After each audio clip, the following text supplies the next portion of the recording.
So guys, I am super pumped to start our Disciplined Dads Built Different series with Kris Dehnert. Kris and I go back about 6 months now. We've been doing some things together to promote his brand, but also do some things through Disciplined Dads as well. But what excited me about Kris and the fact that why we started working together was he was a dad at heart. When I first started talking with Kris, I remember he said, I can meet with you between this time and this time because it's kids on the outside. And just some of the life challenges that he's gone through, some of the business challenges as well. There's so much you guys are going to take away from today.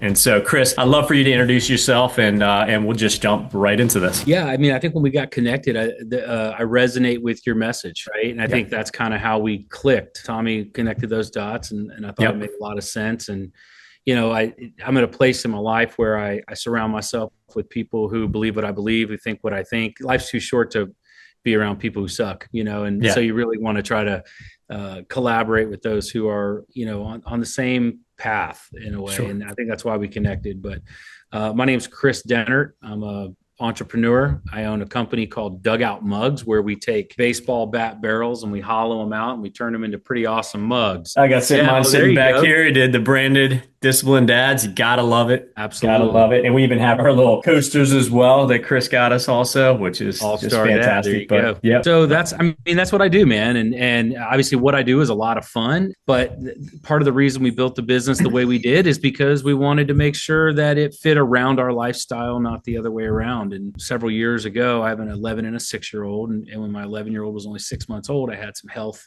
challenges that I was so busy chasing money, fame, success, and all this other damn near killed me. And it's like, okay, so I came out the other side of that a little bit changed, you know, if you will.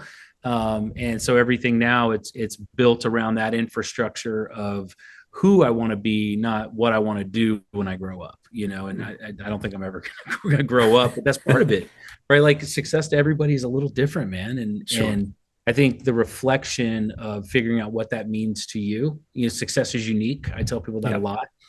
And that's what I mean by that. It's like understanding what success means to you and then taking action on that and building around it. And to me, with the experiences I had, it was just a ruptured appendix. And we can get into that if you want, but it just changed who I wanted to be. And I kind of built Dugout Mugs around that. And so far, so good, you know? So if we take a step back, because then we can talk a little bit about, you know, where you are with Dugout Mugs. How did you start going into the entrepreneurial side, not the traditional? I mean, when we talked, it seems like that's been your background, kind of more that serial entrepreneur, always having something else going on than the traditional 9 to 5. Why did you do that? What did you see? And how did you see that impacting long-term as a father? Well, I think that was more hindsight, you know, doing it as a parent. For me, it started, I always just kind of wanted to do whatever I wanted to do.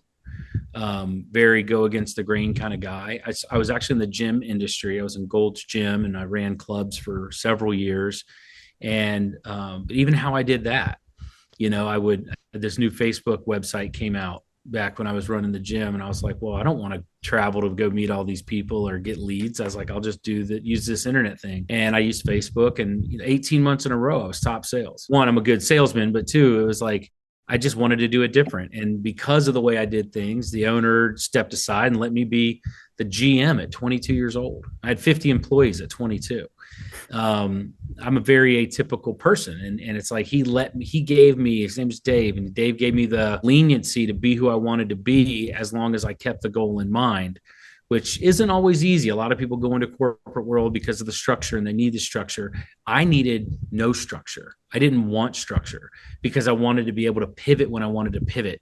And if I have an idea, I just want to implement it and see what happens. Like life was just a big fun test. You know, it allowed me to really grind like that. But then I realized that I was just making somebody else rich. And at the time it's like, well, you know, I want to make my own schedule. I don't want to show up 8 to 5, 8 to 8 every day, you know? So I moved into the real estate space. And when I was in real estate, we flipped a bunch of houses, but again, using the internet.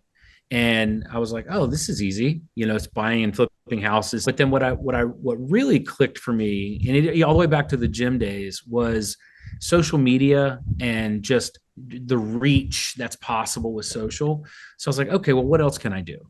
And I started building, you know, all these little websites were popping up and growing these social media channels, and it gave me eyeballs.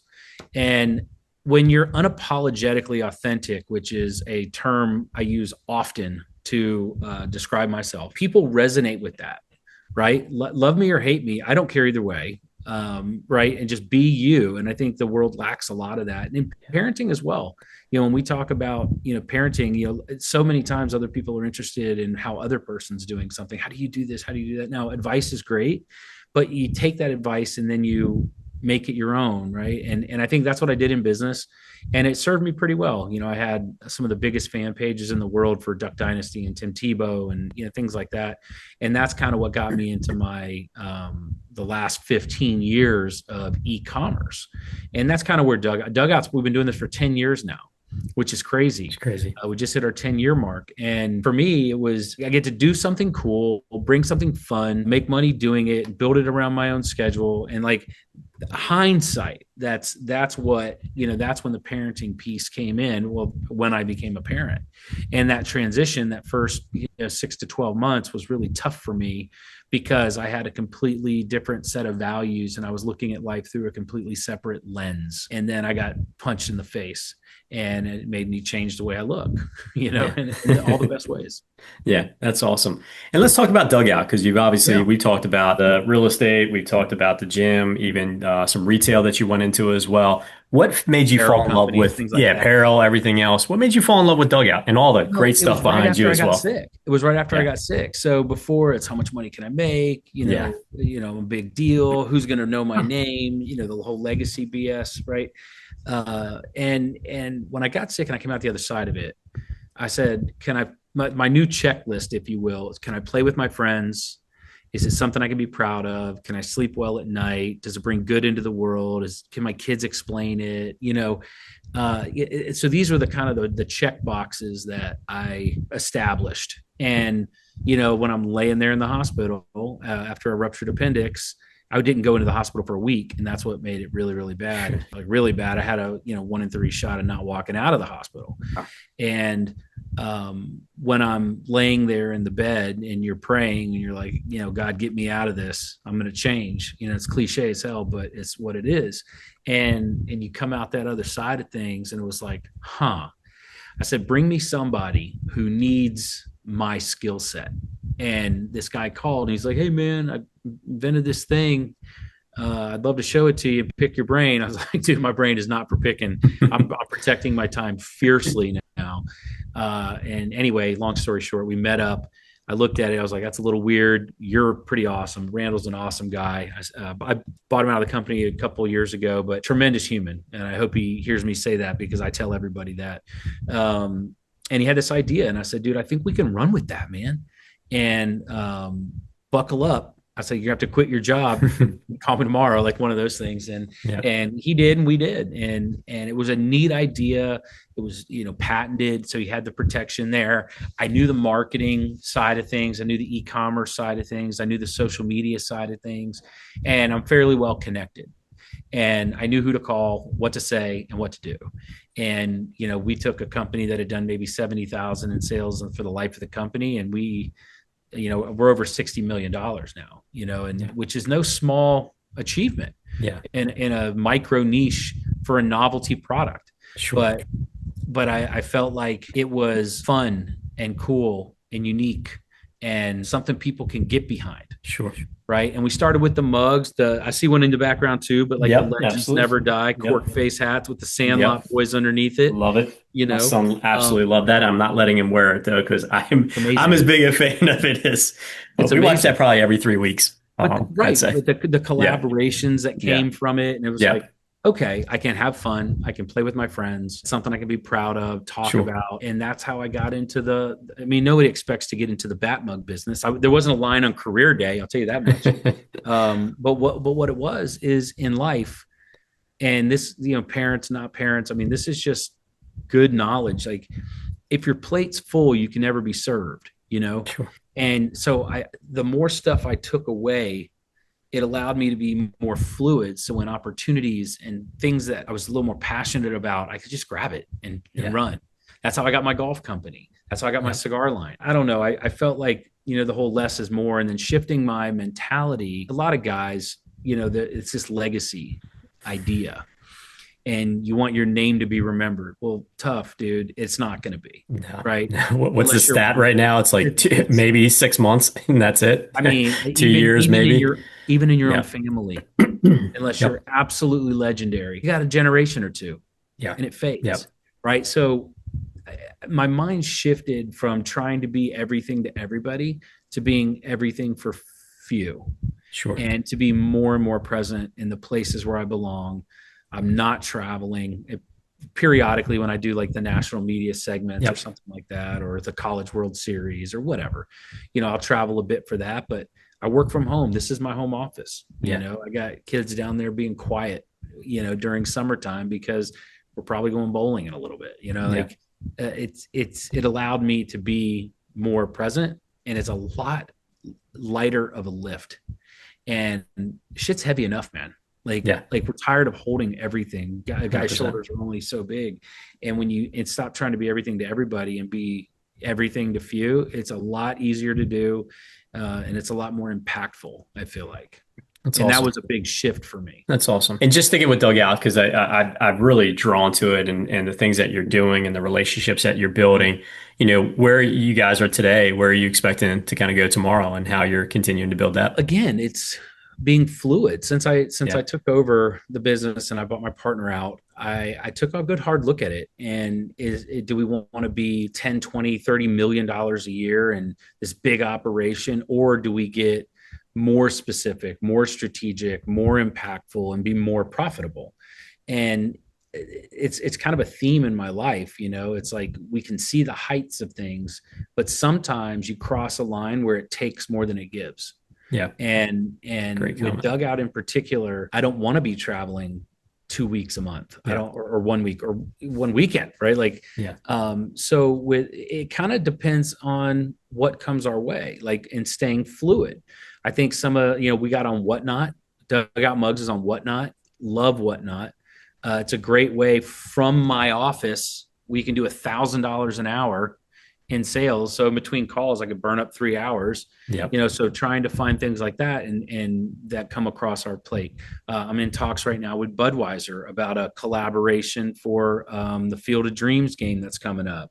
Yeah. This morning, I had breakfast with the Pediatric Cancer Society, to talk about doing kind of a, not strikeout cancer, because I think it's already a thing, but in September, and like Sure. more meaningful collaborations that put mugs in the market profitably, productively, and positively, I think is kind of a cool place to be. And again, it's a lighter lift, because I'll say this a lot. I may have said it to you on one of our calls back in the day, but like, time and control are just illusions, man. Like, really, they are. So you don't own time, you borrow it. You don't have money, you have a turn with it. Yeah. Like, all these things, when you understand what you actually can and can't control, it makes it a lot easier to I manage. agree. It Yeah. really does. Yeah. Because otherwise you're trying to hold something you can't. It's like holding water in your hands. Good luck with that. 100%. Catching air. It's something you can't control. So I think with Dugout, to your question, I think it's what comes our way. I think corporate gifting is amazing.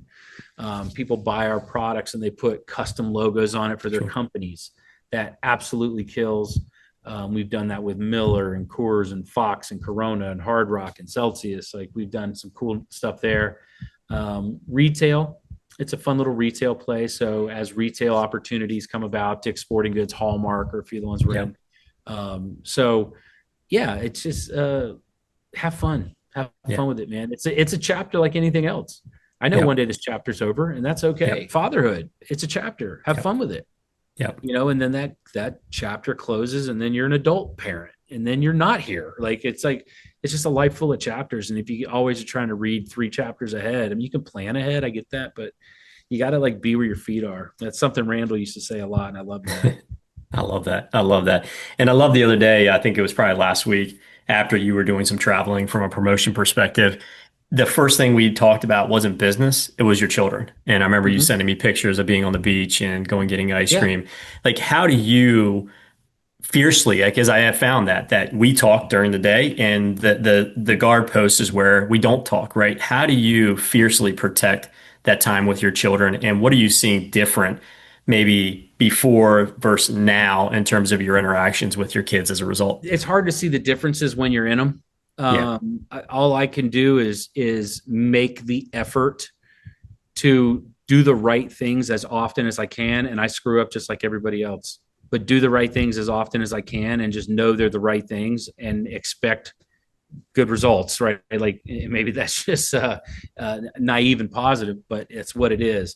How I protect it is, I don't really believe in work-life balance. I think you're living, and Yeah. sometimes you're working, and Yeah. right now we're working, and then an hour I'm playing, and then I'm back. I got calls with some legal stuff, and then it's back to probably watching a movie night. I don't know, like Yeah. it just all It's flows kind of together. seamless, right? It's just, it Yeah, is what it is. it's Yeah. fluid. It's Yeah. fluid, and I realize that a lot of people's jobs don't permit them to do that. Yeah. But like I work with a schedule. I think scheduling your time is important, whether it's on a calendar and strict or whatever. But just like I put in, if I'm taking the kids to school that day, and I do most days, I take them to school and I pick them up. It's on my calendar. Yeah. Right. Like I don't schedule anything before 9 o'clock because I know I'm probably dragging them up there and chit chatting with them the whole way. And then I know I got to be in car line by 3, so nothing's in. And I know we're eating around 6 or 7. I'm never not at the dinner table. And then usually I'll get back to work 8, 9 o'clock when they go down after I read them a book and rub their back and all this kind of stuff. It's habitual, just like anything else. It's a I don't want to say a commitment. I mean, it's your ultimate commitment, but habits are formed. If you do the right thing consistently, it becomes a habit.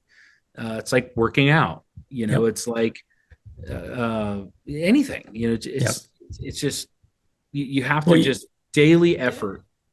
Well, it's like you put the discipline into whether it was calendaring it or so forth. I mean, there's probably not a lot of us dads that are putting in the carpool line in the dinner time. We're just assuming it happens, but that's where we falter a little bit, right? Because then work spreads over. But you put that discipline in, and then once discipline's there, then you're absolutely right. It just becomes the daily habit. You know what you're doing every day during the week. You've got drop off, pick up, dinner, back to work, right? And it's without that, that's where I'm finding, even and when I had my previous day job, and even now being a new entrepreneur and full-time entrepreneur, is that without those guardrails, I'm a mess, right? It's just like this all day long, and you Being never feel like you're catching up. It's not for everybody, man. Yeah. It's not for everybody, to say the least. Yeah. Being an entrepreneur is kind of a special thing, and to working from home, especially post-COVID. I did it 10 years before it was cool. But even post-COVID, a lot of people are working from home. It takes a lot of discipline. Yeah. But I don't think being disciplined is like this hard stop. It's just consistency. Yep. Simplicity and consistency. Do one thing better daily. Agree. I'll tell you, so I don't keep alcohol in the house anymore. It's because I work from home, and then on a Tuesday I can just have a margarita in the pool at noon. I have no consequences. Yep. As long as I'm not taking a roadie to car line, I don't make consequences. So it's like, what? Simplicity and consistency. Sure. Just when it's gone, it's gone. And now we just don't have it at the house. Yep. Yeah. Little things, little things turn into long-term things, and they turn into positive things. And it doesn't have to be this huge lift. Like I think that's the one thing I try to get people to understand the best I can, is it's just things don't have to be a massive lift all the time. Trying to do all these things at one time. I got plenty of problems with Dugout Mugs. I'm fixing one at a time. Yeah. Yeah. Love that. In terms of some of the mistakes, and we can talk business wise, but also just as a parent, obviously this is really big for us and for our network. What are some of the things that you've had to overcome in terms of mistakes that you made and things that you're now doing differently as a result? Anger. Okay. That was one of the ones, having myself all the way to the edge a lot. And then it's like whatever they did pushed me over the edge. Sure. And then they got the brunt of all of it. Correct. That was one that I always will work on. I'm an alpha. It's what it is. Yep. So that's been one. Understanding that the children are very different. So not raising them different, but treating them differently, kind of like the love languages, if you will. Sure. They're very different kids. And I want to make sure that I fulfill their needs individually. Being present, that was one that I never did because I didn't have to do. When I was little, my mom, had 2 or 3 jobs. My mom and dad were divorced. My dad, I saw him for a few months a year, and I it's what it is, and it made me who I am, so I'll never regret that. But I feel like being more present more often is one of the ones I'm pretty proud of, is not conforming, because that's my nature. That's my genetic makeup, is just being against the grain. So when we go to the school and all these kids have tablets and all these kids have phones and all these kids are just sucked into this hell, we don't. We have a tablet you can use on a road trip. Yep. There's no phones. So the screen time, like my kids last night are building a fort. My wife is pissed because now the entire room is destroyed, but it's like, they made a fort. Yep. They're not, stuck on Roblox getting creeped out by weirdos. They want to go outside. Yep. They want to have friends over to do swimming parties. They want to be on the trampoline. They want to go to the neighbor's house. And I feel like we're in the 80s, bro. Like, it's crazy. Yeah, it's awesome. They want to ride bikes around the neighborhood, where you take a look at a lot of these kids and that just ain't the case. Yep. Also including them in what I'm doing. Last night I did a whatnot, like I said, we're on whatnot, and I had my daughter jump on and just help me. Didn't do a lot, a couple $100. Yeah. But it's like she was involved, and I'm awesome. going to bed. She's like, dude, what do you think I could sell to your dad? And it's like, my oldest is very much like me, which is not a bad thing. She's going to be an absolute shark in this world, and I love it. But in including them, that was something I had to get better at. It's not like I go do this amazing thing. She's been to World Series games. She's met, famous athletes and players. I involve them when I can, because they're writing a story too. I didn't get to start writing my story till well into my life. They've been to other countries, like, who the hell goes to another country at 6? Yeah. And I realize not everybody has the means to do that, but it's also not as heavy of a lift as most people think. Yeah. It's just starting to include them and involve them. It's amazing what they can become at an early age. Sure. And that was something I had to get a lot better at. And, I remember you'll enjoy this. So I had to go to like a baseball event or something, and my daughter bought balloons on Amazon and went to YouTube and taught herself how to make balloon animals.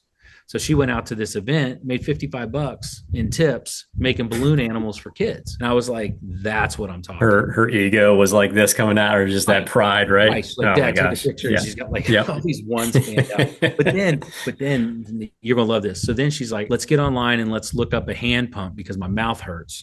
Her cheeks were like, already thinking. Yeah, she went and bought a hand pump for $10 to invest. And, so that was one. And then also I've had them, she's had a Roth IRA for 3 years now. Yeah. And she's invested in SpaceX at sub $20 and getting the kids to understand about investing. If they buy things like these stupid squishies that are everywhere, I'm sure half the people that listen and just laugh. They buy their own. They buy their own stuff. This world ain't easy. So making it easier for a kid is not doing them, it's doing them a disservice. It's not helping them. Right. So to understand, when I have a 20 in my pocket that belongs to me, am I going to spend 18 of it on something stupid and have $2 left? Helping them, again, treating them, I don't want to say adults, because that's not it, but treating them in a way where they can understand adult situations is really, really valuable. I remember when I chose not to go to college, I'm pretty sharp and graduated with high honors and whatever, but I could have done really well in that area. But I was like, that ain't for me, guys. Like, that's just not my thing. I don't want to do that. Everybody cried, all this shit, whatever. I did fine. I turned out okay. But I think, to me, that's another one that is really kind of against the grain. I don't believe college is going to be around when my kids are much older. Disagree. With the technology advancements and the AI and all this kind of stuff. So it's like, what do you want to do? Who do you want to be? Like, and really it's more the who do you want to be? Yep. And that'll tell you what you're going to do. And you don't have to wait to do it. We're going to start investing early. We're going to start, I think that's another one that I don't really push a narrative on kids, because, you're pushing these round pegs and square holes. And I don't think that's I don't think that's good for them long term. So if you know any parents that are out there listening right now, it's like it's okay if your kid is like an exceptional artist but an absolute moron at math. Yeah. That's okay. What do I say all the time? It's like, if all you do is focus on improving your weaknesses, you end up with mediocre weaknesses and then no strengths. Whereas if you find the strength, you put all your effort into that, you end up a razor blade.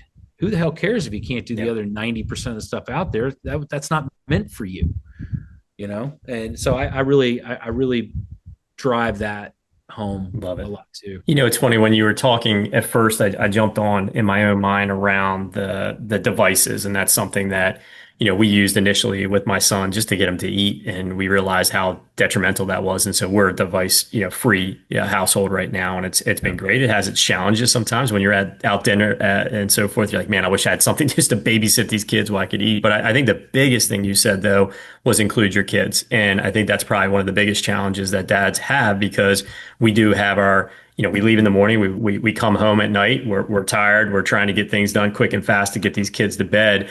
And that extra 5 minutes is something we don't think about. And I remember when I did a post, Kris, and it was my son making his own bed. And this was like 4 years old, right? And I'm sitting there like, oh my gosh, we're going to be late. We're going to be late. And I finally just was like, let him do it. And I actually videotaped it. I mean, it hit 1 million views in 12 hours. And I remember the tagline was, don't steal the joy of accomplishment from your children. Just because, and essentially because you're too busy, right? I could have done it in 30 seconds, right? And you can gamify 100%. it too. So Yep. when it comes to cleaning the house, my wife's mother was, clean. I think she did cleaning for a little while. Yep. Clean freak. Yep. And ingrained that into my wife and their method of doing it. It's like, and I was like, let's do something different. And we tried this, and somebody can try it at their home if they want. The girls dress up as a maid, and they go outside the door and they knock and they come in and they have a list, and you gamified it. Yeah. Gamification. We talked about gamification. Absolutely. For business. Yep. Gamification is just engaging people differently in a more fun environment, and who can fold and put away all their clothes the fastest. Yep. Right, because my kids are very competitive. No shocker there. But they knock on the door and they come in and they play maid. It's like y'all are cleaning the house for an hour and you don't even know it. Right. I think trying to gamify things a bit more, because it's frustrating as hell. I can hear my daughter yelling at my wife about something, or hopefully y'all can hear it, but it's life. Like nobody's immune to this, guys. Right. Yeah. But in my heart, I'm wondering what's the conversation that results in that, and how can we have more fun with whatever they're talking about or doing. And that was one of them that worked pretty well. My wife has them doing simple chores, little one, she can barely reach the middle of the table, but after dinner, that's your chore. You got to wipe the table. I'll wash the dishes. You got to put them away. Just simple things like that. I think have a lot of ripple effect in the scheme of things. You stop doing shit for these kids, make them help, let them help. Right. And then understanding that the threats are ridiculous. Like, oh, do this or else. It's like, you can make a choice here. This is what happens here, and this is what happens here. You still got a choice to make. Sure. And getting them at an early age, understanding the choices and the repercussions of those choices, whether they're positive or negative. Yep. No, I love that. We were always going to close this out with some practical advice, for dads and so forth. I think you've covered a ton, but love to end with two things. One, again, if there's just some things on your heart, and then also two, obviously giving you the opportunity to plug for Dugout Mugs as well. Obviously, we have a relationship that as well, but Dugout Mugs is an easy one. We make some of the coolest stuff on the planet. If you or somebody's a baseball fan, like, enough said. Yep. Find us online. It's awesome. And we'll put the links. We'll put the links when we post this on YouTube as well. Corporate gifting. I'm telling you, that kills sales staff, whatever. You knocked it out of the park this quarter, whatever. As far as parenting goes, man, like, I don't have all the answers. I barely have any of the answers. That's the answer. Yep. You gotta, I love what you're doing with Disciplined Dads. I think people need a community that can be there for one another, open up a little bit, and understand that we're all in the same place. Several people have chaos going on with their wife right now. Several people have little ones that are being little turds. Several of them have these teenagers that are It's all, nothing changes. Like I just did a guys trip for, like 4 days, and there's 15 of us. And the conversations were, damn, me too, man. Whew, it's not just me. We're not on an island, right? Yeah. But to open up and have a place like that is perfect. So I encourage everybody to, join in with what you're doing over there. Awesome. From there, I think it's, if I had one thing, it's that right back to the time is an illusion. You don't have it. I thought I had all the time in the world, and then 2 days later, I had 30% chance of not walking out of there. That shit will change you, right? Yeah. And when you realize how little time you have and how little time you have with young kids, I saw you've probably seen it. I saw this meme the other day online. It said, for a very small window, you have the opportunity to know your kids as children. Yeah. Literally nothing else matters, right? Like there's always going to be work. There's always going to be some bills jerk above you. There's always going to be bills. There's always going to be conflict. None of that shit matters.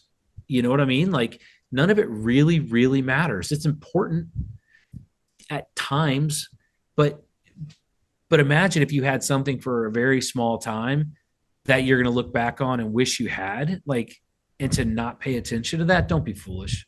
Yeah. Don't be foolish, because you don't have control of time. That's the one thing I leave people with. And again, I practice it every day. I'm not doing everything right by a long shot, but there's some things that I practice every day that are just non-negotiable. Yeah. I remember, so I was supposed to be live on Fox and Friends in New York City, $200,000 opportunity for Dugout. And I told my daughter I'd be at a daddy-daughter dance. I was on stage. It was choreographed with all the other dads. I told the PR lady, she's like, look, it's Saturday. I need you. Or no, she called me, Saturday morning. And they needed me in New York Sunday morning. Yep. I had 24-hour notice. And I said, look, here's the deal. I got a daddy-daughter dance tonight. If I can get a red eye after that, I'll be there. I need the car to pick me up at 8 and I'll be on time. If I can't, then it's a no-go. Yep. Right? I don't know too many people that would have made that choice, whether you're in business or a parent or in relationships, whatever it is. I always encourage people to try to reflect, and it's a daily practice. It's like taking a shower. You take a shower every day because the grime of the world gets on you.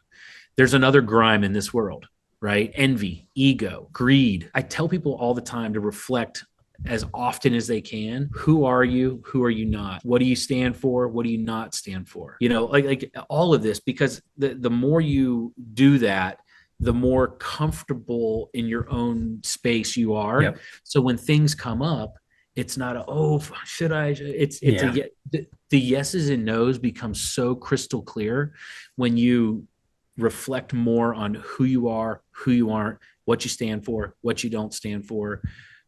All these things, man. And it really creates more of a black and white. There's always shades of gray. This has been a fantastic way to kick off this series. I'm super pumped. Glad you had me. Yeah, this has been great. And I think there's a huge need. We see them out in the world with these types of interview styles, but not everybody's tackling the true dad side of things. So thank you for joining us. And thank you for obviously, being the guinea pig in this, and a lot to come from it, man.